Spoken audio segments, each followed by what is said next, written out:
and I'm trying to find out any information I can, a police report or like a death certificate, anything like that. Yeah, well, death certificates are going to have to come from the coroner's office or the health department. We don't have death certificates. How was he killed? He robbed a bank and then went back to his house, and they told him come out with your hands up, and he came out with a gun instead, and they shot him. What year was that conviction? Okay. Do you remember? Well, 57. I have his name, and that's about all I have. Is that? Am I in the right place at all? You're in the right place. I'm just not sure what information we can release to you because it does involve a homicide. Okay. Go ahead and fill this out. Just put your information down here. Put his information up here. As much information as you have on him, so that I can find it. 10 years old. It's going to take a while. Okay.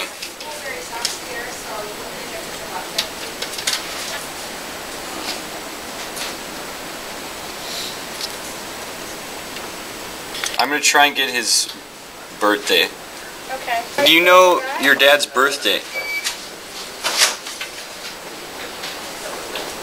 No? Do you have a pen I can use? Alright.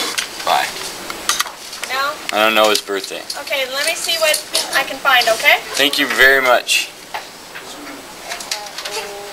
Okay. Thank you.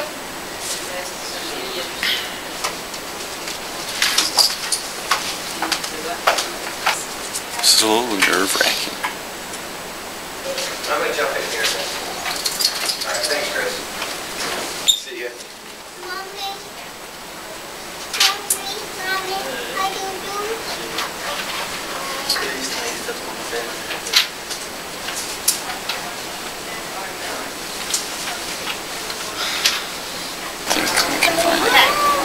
It's not coming back at all.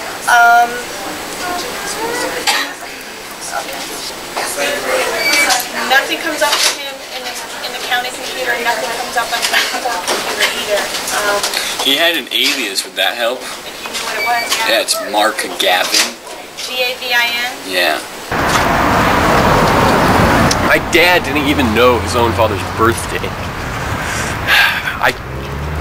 All I got was that on March 2nd, 1978, the police were called to apprehend a bank robbery suspect under the name Mark Gavin at 2675 Cambridge Street, Las Vegas. That's where it happened.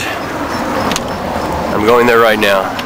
And if you ask me what my father's birthday is, I probably couldn't tell you.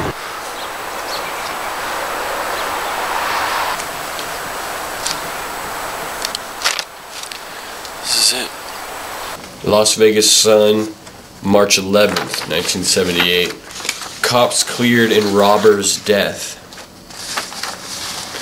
Police officers were cleared Friday by the Clark County Grand Jury of any wrongdoing in the shooting death last week of a bank robbery suspect. The panel ruled after its investigation that the killing March 2nd of William Robert Grigger, also known as Mark Gavin, 53, at his 3675 Cambridge Street apartment was justified. He was identified by employees of the Savings and Loan and traced to his residence where officers converged. Grigger then jumped from his window and was hit by a hail of gunfire. He collapsed in a parking lot near Twain Avenue and died shortly afterwards. The money was recovered, police said.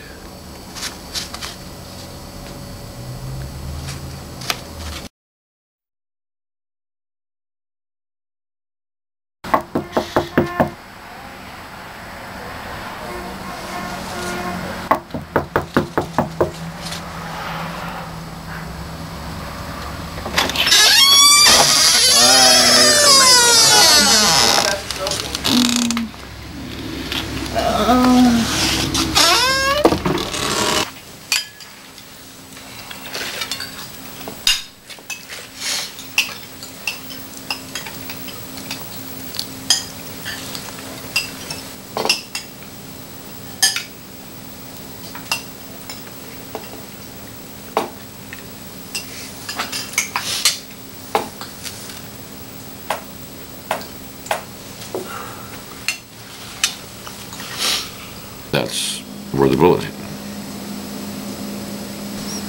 This was in his pocket. If you hold it just right, you can see the mark the slug made. The odd thing about it is that it probably kept that bullet from going into him. and all of the devices still work, the tweezers, the scissors, which is also odd. I spend a lot of time doing this because it just fits your thumb. This is a picture of, I don't know if this is dated, but it's got to be 1956 or 7. I can't be older than a year old there. And I got that picture after he died.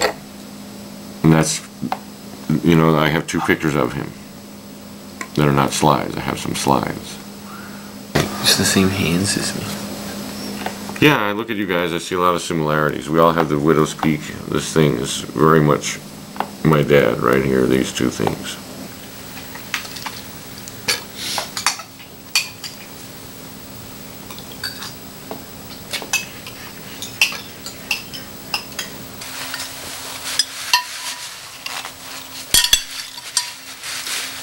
That was good.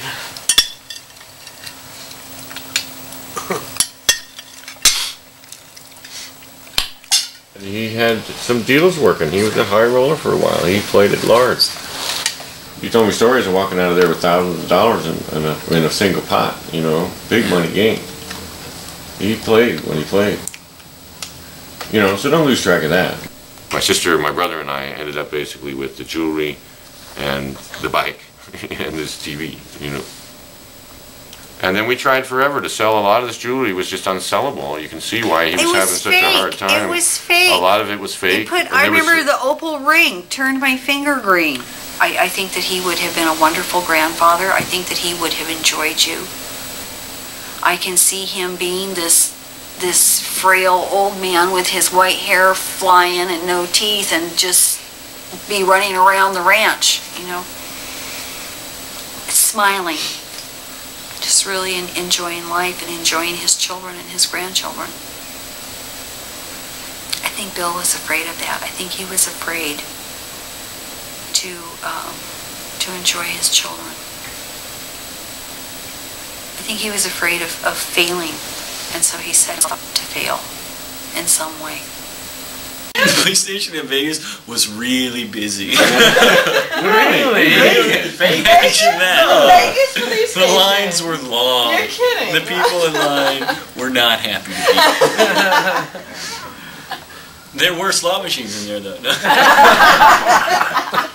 And then there's this. Yeah, let's see. This was in Grampy's pocket. Yeah, that, like I said before, that will never not be creepy. My grandpa's bullet hit that. Have you seen that? Yeah. That was in his pocket, and one of the bullets hit it and bent it. My dad's had it. How long after he died did you get that? We went for a couple weeks after. 4, 5.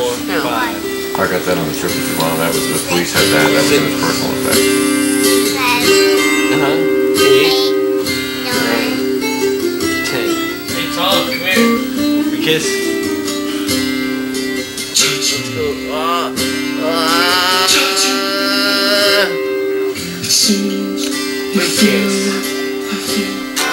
It's alright.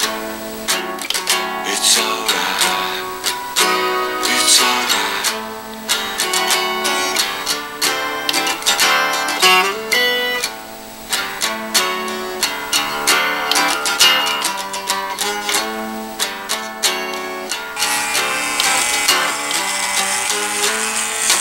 Then when I saw after all those years,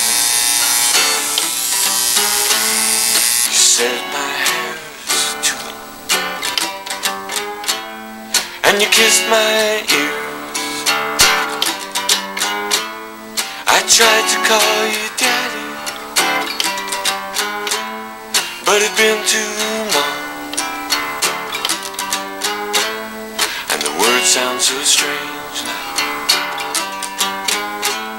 They'll yell forever